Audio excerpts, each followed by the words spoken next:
आज की कहानी एक ऐसी मर्डर मिस्ट्री की कहानी है जिसमें पुलिस की टीम लगभग 50 दिनों तक उलझी रही। इन 50 दिनों में एक एक कर न मालूम कितने लोगों पर शक गया।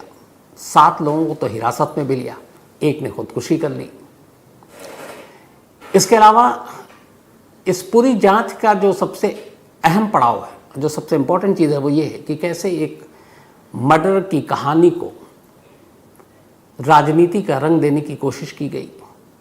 और सबसे बड़ी बात यह थी कि जब ये कत्ल हुआ उस वक्त चुनाव था, इलेक्शन था केरला में। बात 2016 की है।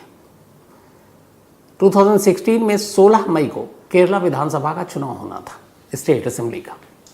उससे करीब 18 दिन पहले 28 अप्रैल 2016 एर्नाकुलम केरल में एक जगह है और वहाँ पे एक और जगह है जिसका नाम है पेरम्बवूर।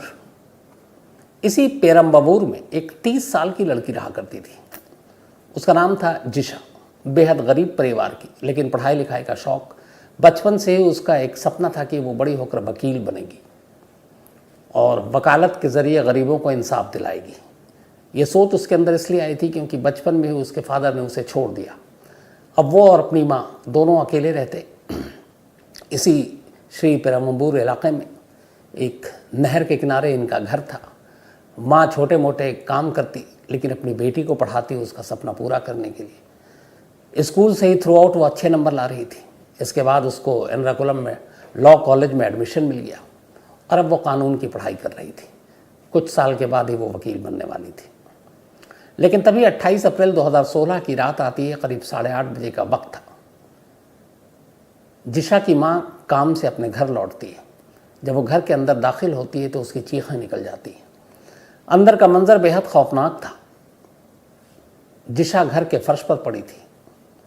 चारों तरफ खून ही खून था और लाश की जो हालत थी, कम से कम वो एक माँ देख नहीं सकती थी। वो बदआवाज़ चीखती हुई बाहर आई। आस पड़ोस के लोग आए, फिर किसी ने पुलिस को खबर की। पुलिस मौके पर पहुंची। ये एक बड़ा ही खामोश इलाका था। पुलिस आती है, पुलिस लाश को अपने कब्जे में लेती है, अस्पताल भेज देती है। अब पुलिस का भी रवैया वैसे ऐसा कुछ खास नहीं था। उसे लगा चलो एक इलेक्शन का एक तो टाइम, इलेक्शन में ड्यूटी सबकी पुलिस की लगी हुई है। लेकिन अगले दिन जब पोस्टमार्टम होता है और पोस्टमार्टम रिपोर्ट आती है तो पुलिस वालों के भी होश उड़ जाते हैं। 2016 की बात है ये। उन्हें 4 साल पुराना दिल्ली का निर्भया केस याद आ जाता है। उस लड़की के जिस्म पर 36 चाकुओं के निशान थे और चाकू के घाव ऐसी ऐसी जगह थे जो निर्भया की कहानी को रिपीट कर रहे थे। जिशा के तमाम प्राइवेट पार्ट्स पर चाकुओं से हमला किया गया था। जब डॉक्टरों ने बताया और पुलिस ने सुना तो पुलिस भी सन्न। उसे लगा कि इतनी हैवानियत के साथ कोई किसी को कैसे मार सकता है। इत्तेफाक से ये बात मीडिया में लीक हो गई। जब मीडिया में आई तो केरल में भी इसको निर्भया के नाम से इस स्टोरी को पब्लिश किया गया। अब एक तो चुनाव का माहौल, ऊपर से एक लड़की जिसके साथ इतनी हैवानियत हुई, हर तरफ पूरे केरल में अब एक जस्टिस फॉर जिशा के नाम से मूवमेंट शुरू हो गया। इलेक्शन का ये मुद्दा बन गया। सरकार के गले की फांस बन गई। अब हर तरफ जिशा जिशा और उसको इंसाफ दिलाने की बात हो रही है। पुलिस को हुक्म दिया है कि तुम फ़ौरन इस केस को सही तरीके से जांच करके और कल्प्रिट को पकड़ो। अब पुलिस के ऊपर भी प्रेशर टॉप ऑफिशियल की तरफ से। पुलिस ने भी अब सीरियसली इस केस को लिया और अब तफ्तीश शुरू की।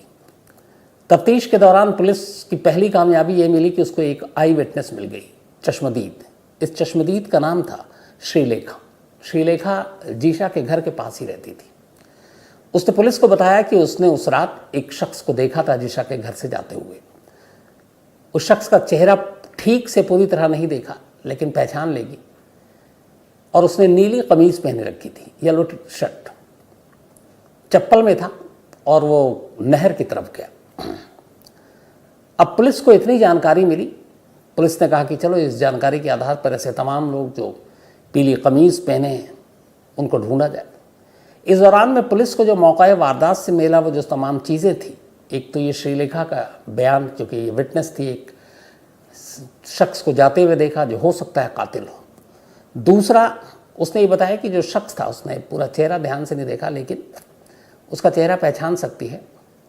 दूसरी चीज़ थी कि मौके से पुलिस को एक चाकू मिला तीसरी चीज़ ये थी कि घर से करीब 100 मीटर की दूरी पर नहर से पहले पुलिस को एक चप्पल मिला जिस पर शक था कि यह कातिल का है। इसके अलावा तमाम सलाइवा और ये सारी चीज़ें जो जिशा की थी वो पुलिस ने डीएनए के लिए उन तमाम सैंपल को हिफाजत से अपने पास रखा। उसके नाखून में इंसानी मांस के लोथड़े मिले। इससे लगा कि उसने अपने आप को बचाने की कोशिश की और उसी नोच खरोच के दौरान सामने वाले के जिस्म में के मांस के कुछ टुकड़े उसके नाखून में फंस गए थे। तो ये सारे सबूत बड़े इंपॉर्टेंट थे। अब पुलिस ने इसी के बाद जांच शुरू की। सबसे पहला उस विटनेस के आधार पर अब उस शख्स को ढूंढना था जिसने नीली कमीज़ पहनी हुई है। अब पुलिस उस नीली कमीज़ वाले की तलाश शुरू करती है।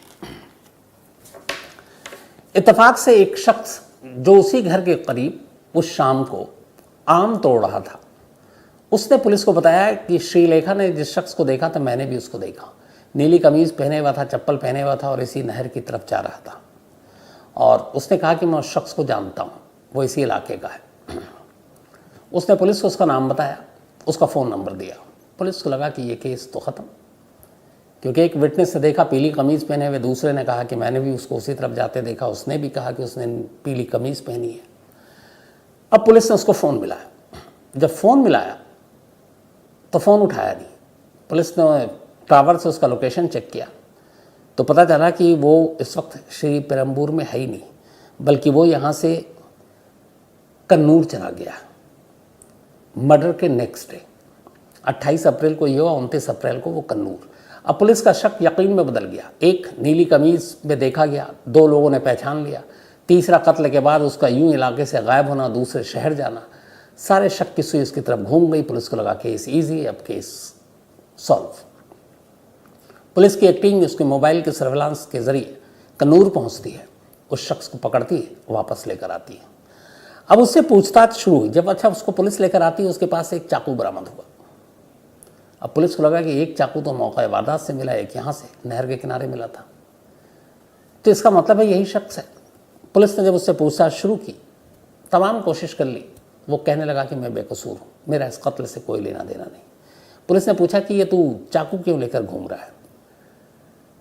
अच्छा, इससे पहले एक चीज़ और पुलिस को पता चली। जो शख्स ने बताया कि मैंने भी उसको देखा है, आम जो तोड़ रहा था, और जब नाम उसने बताया, पहचान, उसने बताया ये इलाके का एक गंजेड़ी, ये गांजा वांजा लेता, नशा करता है। तो जिस तरीके से जिशा की लाश मिली थी, जो हैवानियत और दरिंदगी थी, पुलिस को ये लगा था कि ये कोई आम इंसान इस तरीके से किसी की जान नहीं ले सकता। ये कोई नशा किया हुआ शख्स जो अपने होशो हवास में ना हो, वही ये दरिंदगी कर सकता है। अब इत्तफाक से पता चला कि ये गांजा वांजा पीता है, गांजा, तो यही हो सकता है। अब उससे पुलिस ने पूछा कि तेरे पास चाकू, तू कह रहा मैं नहीं हूँ, तो साबित कर कि तू बेकसूर है।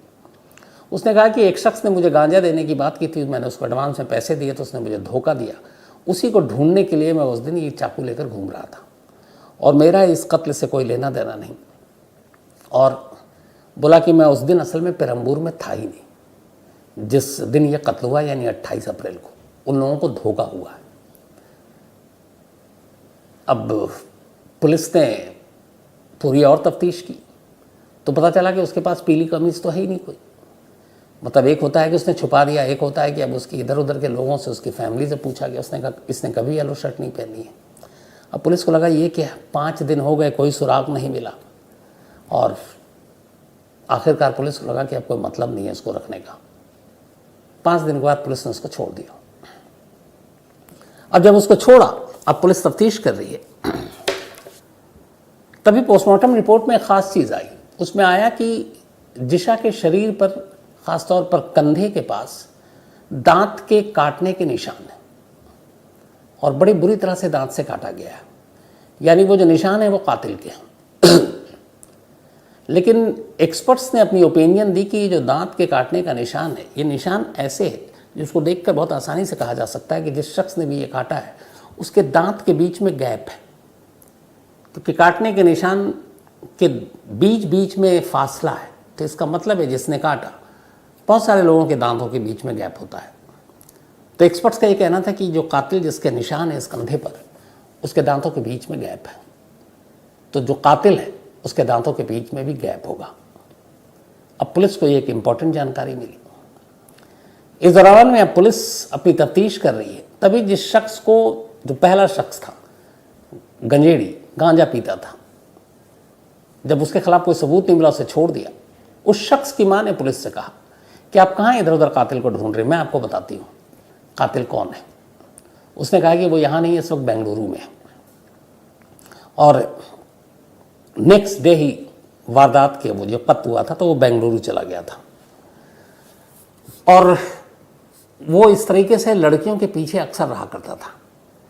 अब पुलिस ने उसका नाम और नंबर लिया उस महिला से।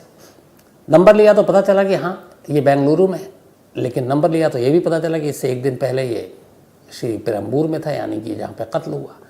तो अगले दिन भागा और शक यकीन में बदला। पुलिस बेंगलुरु पहुँचती है, इसको उठाती है। जब उठाती है और इसका केस खंगालती है तो पता चलता है कि अभी कुछ दिन पहले ही ये जेल से छूटा है। इसने लोगों ने 2 लड़कियों के साथ छेड़खानी करने के चक्कर में इसकी पिटाई की थी और फिर पुलिस के हवाले किया था और पुलिस ने इसको जेल भेज दिया था। तो पुलिस ने कहा कि अब तुम ही हो सकते हो। अब वो गिड़गिड़ाने लगा कि साहब मेरा इस कत्ल से कोई लेना देना नहीं है। जिन 2 लड़कियों की छेड़खानी के लिए मुझे पकड़ा था पुलिस ने, वो भी गलतफहमी थी।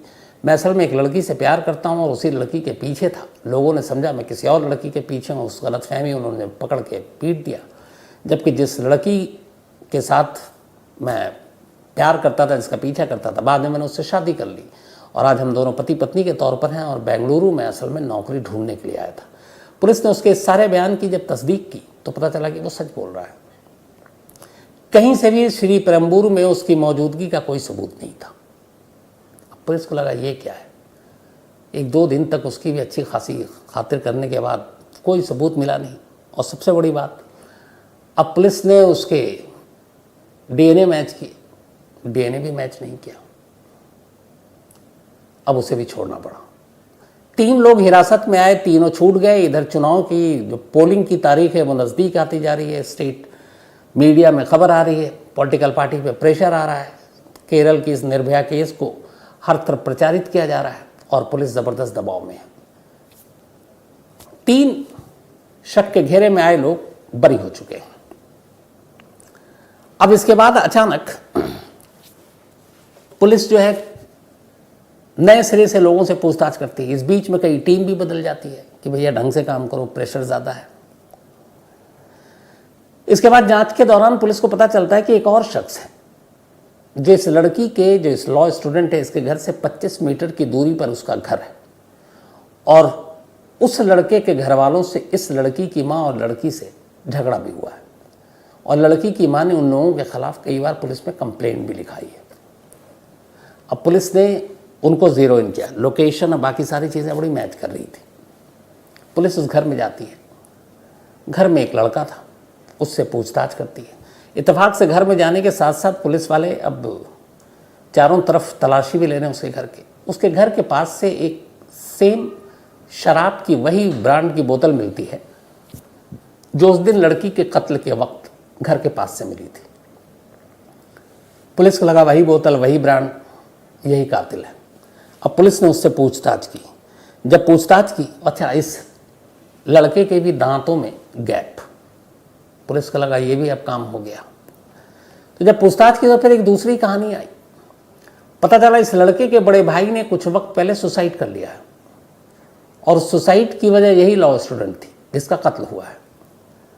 वो लड़का इस लड़की को प्यार करता था, लेकिन लड़की की माँ तैयार नहीं थी और लड़की भी शायद प्यार नहीं करती थी। तो माँ ने एक बार पुलिस में जाकर रिपोर्ट लिखा दी कि लड़का मेरी बेटी को फॉलो करता है, उसको छेड़ता है। पुलिस वालों ने उसे थाने बुला लिया। थाने बुलाकर उससे पूछताछ की। उसे बहुत बुरा लगा। उसे लगा थाने बुलाया तो मेरी बहुत बेइज्जती हो गई। वो थाने से वापस जाता है और कुछ दिन के बाद सुसाइड कर लेता है। अब उस सुसाइड की बात चूँकि उस लड़के की माँ और छोटे भाई को मालूम थी और उन्हें पता था कि उनके भाई या बेटे ने खुदकुशी क्यों की है, तो उनके मन में बड़ा इस परिवार के लिए एक तरह से नफरत जाग गई। जब ये सारी कहानी पुलिस को पता चली तो लगा कि यही वो शख्स है, क्योंकि शराब की वैसी बोतल भी मिली है और पहले भी इसके खिलाफ इसके भाई ने सुसाइड की है, कंप्लेंट भी है। तो इसके अलावा कोई और नहीं हो सकता। पुलिस उसकी खूब खातिरदारी करती है, हर तरह से पूछताछ करती है और पुलिस का यही था कि यही है कातिल। लेकिन बदकिस्मती पुलिस की कि सब कुछ करने के बाद जब इसके भी डीएनए का सैंपल की रिपोर्ट आती है, डीएनए मैच नहीं करता, यानी ये भी कातिल नहीं है। अब तक 4 आए और चले गए, इनमें से कोई कातिल नहीं है। अब इस दौरान पुलिस क्या करती है कि कोई कातिल तो मिल नहीं रहा है। वो जो एक्सपर्ट्स ने दांतों के गैप के बारे में बताया था, उन दांतों के गैप की तस्वीर प्रिंट आउट कराती है पुलिस और पूरे इलाके में बंटवा देती है कि ऐसे किसी शख्स को आप लोग जानती हैं जिसके दांत इस तरीके के हों, ताकि उससे मदद मिले कातिल को ढूंढने में। अब हर तरफ ये चीज़ें बांट दी गई। इत्तेफाक से इस तस्वीर के बांटने का फायदा हुआ। इलाके की 3 महिलाओं ने कहा कि वो एक ऐसे शख्स को जानती हैं जो लेबर है, मजदूर है, और उसके दांत ठीक ऐसे ही हैं जो आपने तस्वीर दिखाई है, और वो इत्तेफाक से उस दिन इस इलाके में मौजूद था। अब और एक ने यह भी कहा कि उस दिन उसने पीली कमीज पहनी हुई थी और साइकिल पर उस घर के करीब से गुजरा था। 3 औरतों ने एक साथ कहा और तीनों औरतों ने जब ये बताया कि ये है वो शख्स इलाके का, और तीनों अलग अलग औरतें थीं। तीनों के बयान एक जैसे कि पीली कमीज, तीनों के बयान ये कि साइकिल पर, दांत सेम वैसे ही। पोलिंग में अब सिर्फ 2 दिन बाकी बचा था। चुनाव मतलब अब ये तारीख होती थी कि 18 मई को चुनाव होना था, 16 मई की ये बात है 2016। पुलिस लगा कि अब जाकर केस सुलझ गया। उन्होंने उस शख्स को उठाया, उसको पकड़ा और उसके बाद अब उससे पूछताछ की। खूब ठुकाई हुई, पीली कमीज़ उसके पास से मिली भी, लेकिन एक पीली कमीज़ और उसकी मौजूदगी उस दिन मौके पर कर लूँ तो उसके अलावा और कोई चीज़ नहीं मिली। लेकिन पुलिस उससे पूछताछ करती रही। डीएनए सैंपल ऑलरेडी लिया जा चुका था, उसको भेजा गया, रिपोर्ट आई, इससे भी डीएनए मैच नहीं किया। अब पुलिस की हालत ख़राब कि क्या हो रहा है। जिस जिस पर शक जा रहा है वही लोगों को पकड़ रहे हैं और कुछ नहीं। इधर मीडिया में खबर लगातार आ रही है कि पुलिस की नाकामी, केरल पुलिस के ऊपर सवाल उठ रहे हैं। इसके बाद फिर चूँकि 5 हो गए, 6ठे को लेकर एक और सनसनीखेज अब खुलासा होता है। पुलिस की टीम तफ्तीश कर रही है, मुखबिर लगे हुए हैं। तभी इसी इलाके का एक लोकल पुलिस को खबर देता है, कहता आप कहाँ कातिल को इधर उधर ढूंढ रहे हो। जो हमारे इलाके के लोकल लीडर हैं, नेता हैं, असल में कातिल वही हैं। उसने कहा कि इस परिवार से उनकी पुरानी दुश्मनी है और इत्तेफाक से जिस दांत की आप तस्वीर लिए घूम रहे हैं, दांतों का गैप, नेताजी के दांत सेम वैसे ही है। अब जब ये खबर पुलिस को मिली तो पुलिस भी तस्वीर देखकर, और नेताजी से कई बार मिल चुकी थी, नेताजी के दांतों को ध्यान से देखा तो अब पुलिस को लगा कि कहाँ वो इधर उधर भटक रही थी। यही वो पॉलिटिशियन है जो कातिल है। अब कहानी ढूंढनी थी, कहानी मिल गई।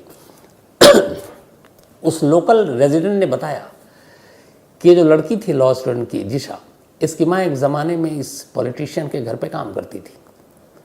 फिर कुछ झगड़ा हो गया, उसने छोड़ दिया।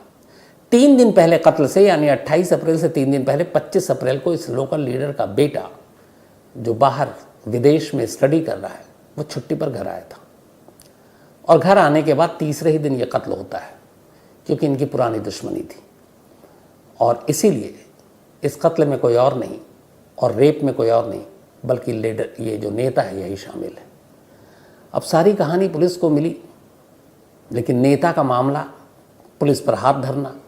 इधर क्या हुआ, ये खबर भी लीक हो गई। चुनाव के टाइम में तो सब नज़र रहती है हर एक। अब अगले दिन इस हाई प्रोफाइल केस में, जो अब तक केरल का बन चुका था हाल के वक्त का सबसे बड़ा, सारे अखबारों के फ्रंट पेज पे ये स्टोरी कि इस हीनियस क्राइम के पीछे कोई और नहीं, एक लीडर है, एक नेता का हाथ है। अब सोचिए चुनाव के माहौल में जब ये हो तो कैसा होगा। अब जो विपक्षी पार्टियां हैं और जो सरकार थी उस वक्त, दोनों एक दूसरे के वो लड़ाई के मूड में।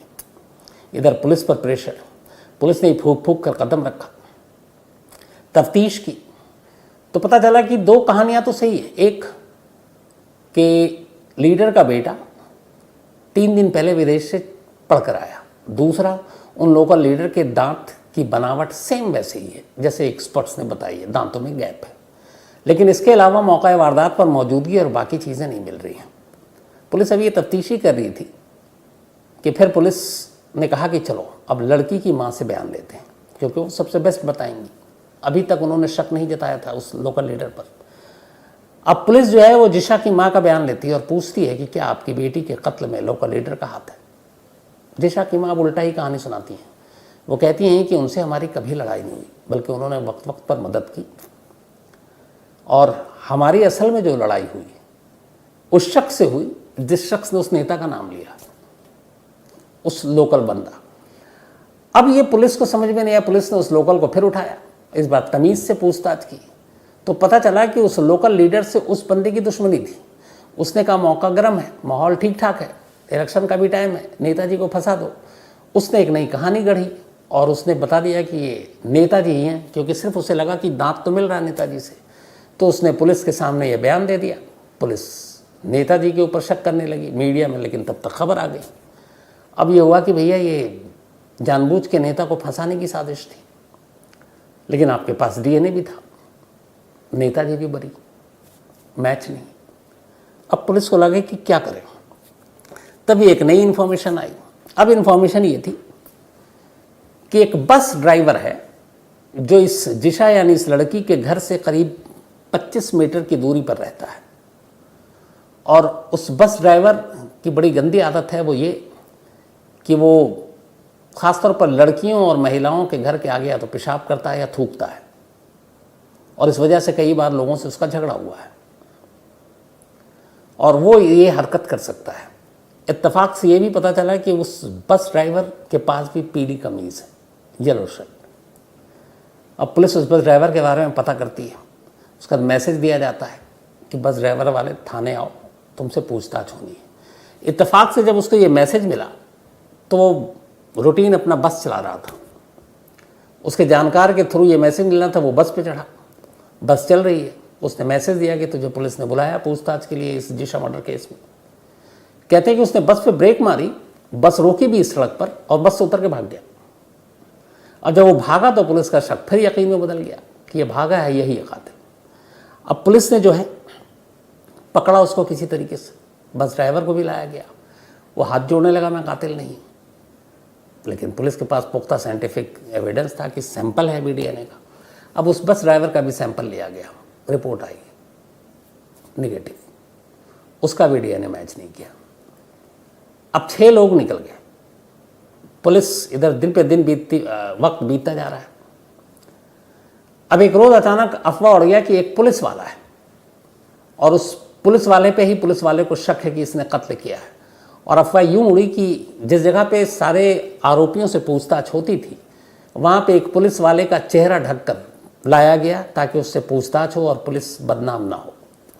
अब जब ये चीज़ें उड़ी मीडिया में आई तो पुलिस को सामने आकर सफाई देनी पड़ी।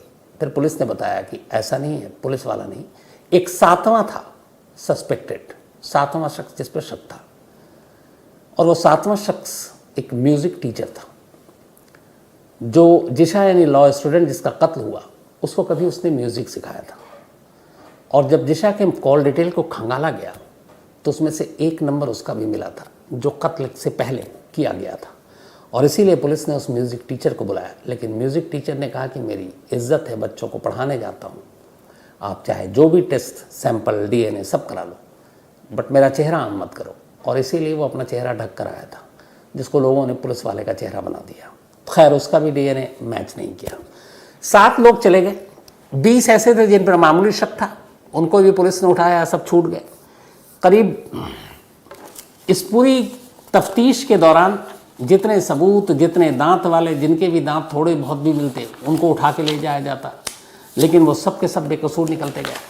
वक्त बीतता गया, इधर चुनाव में रिजल्ट आ गया, सरकार पलट गई, दूसरी सरकार ने इसको, तब एलडीएफ की सरकार आ गई, उन्होंने इसको इशू बना रखा था। आते ही इन्होंने पूरी जांच टीम बदल दी, इन्होंने ऐलान किया था कि हम इसको अच्छे से जांच कराएंगे। फिर एक सीनियर रैंक की लेडी अफसर, पुलिस अफसर, एडीजीपी बी संध्या, उनकी अगुवाई में एक टीम बनाई गई। इससे पहले टीम में बहुत बार इधर उधर किया गया था। अब इन लोगों ने इस तरीके से जांच की, 20 लाख से ज़्यादा फ़ोन कॉल डिटेल्स ये सारे खंगाले गए, तफ्तीश चलती रही। करीब 50 दिन बीत गए, नई सरकार भी आ गई, शपथ भी ले ली, लेकिन जिशा का कातिल नहीं मिला। 50 दिन के बाद एक टिप ऑफ मिलता है कि जिसे आप ढूंढ रहे हो वो यहाँ पे है ही नहीं। वो तमिलनाडु में छुपा बैठा। पुलिस की टीम तमिलनाडु पहुंचती है। इसके बाद एक शख्स को वहाँ से उठाकर लाती है। उठाकर जब लाती है तो पता चलता है कि उसका नाम है अमीरुल इस्लाम। असम का रहने वाला अमीरुल इस्लाम एक लेबर नौकरी की तलाश में केरल आया। केरल में वो इसी जगह पर रहता था, पेरम्बूर में, जहाँ पर जिशा रहती थी। उसे मालूम था कि जिशा की माँ कब बाहर जाती है, कब आती है, ये कब कॉलेज जाती है, कब आती है, सारी उसने रेकी कर रखी थी।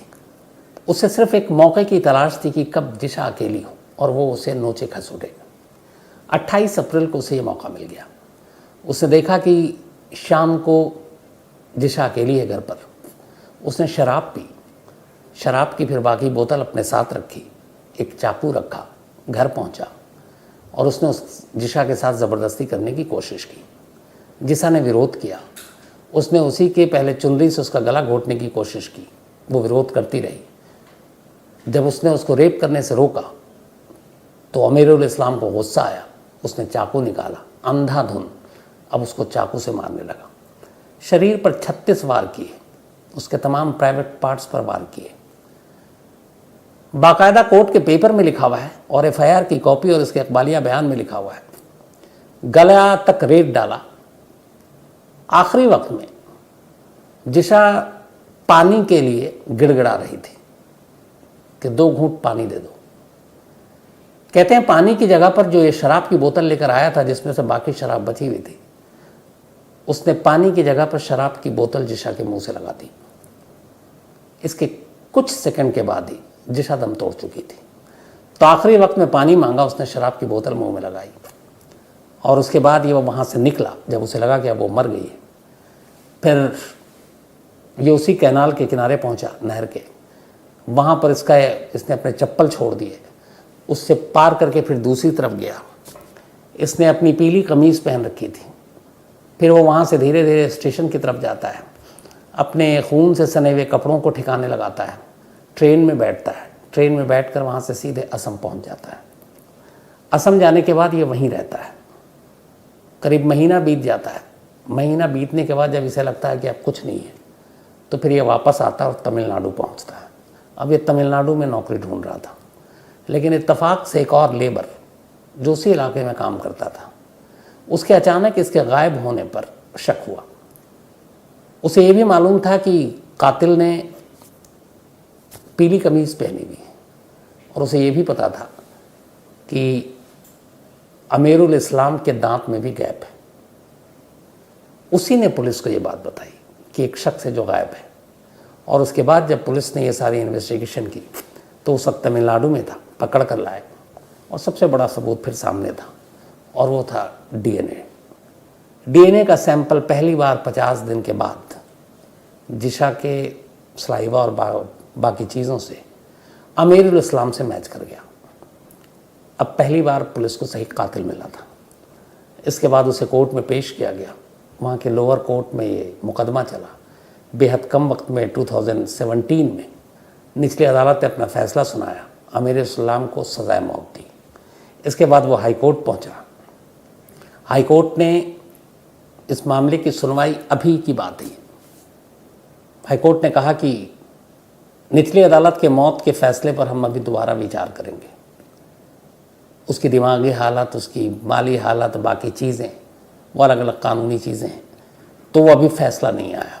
बीच में इसने मांग की थी कि मुझे अब केरल की जेल से निकाल कर असम की जेल में भेज दिया जाए, क्योंकि मेरे फैमिली वाले बहुत गरीब हैं, बार बार यहाँ नहीं आ सकते हैं। ये मामला सुप्रीम कोर्ट में गया था। सुप्रीम कोर्ट ने मना कर दिया।